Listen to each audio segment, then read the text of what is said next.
Patay matapos barilin ang isang lalaking nag-amok habang may bitbit na bolo sa Kalibo, Aklan.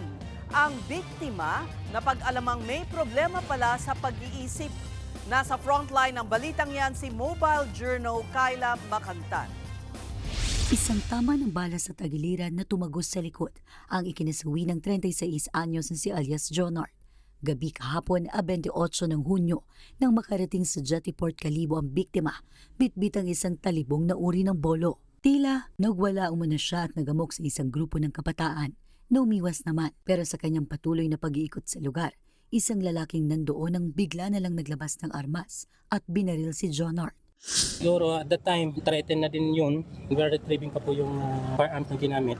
We will be subjected yung suspect natin for the paraffin test.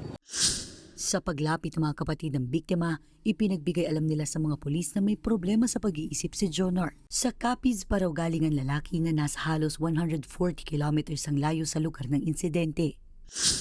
May dokumento naman po silang magpapatunay na talagang mentally ill to. Allegedly po itong victim natin, from Tapas Capiz, naglakad lang daw papunta dito.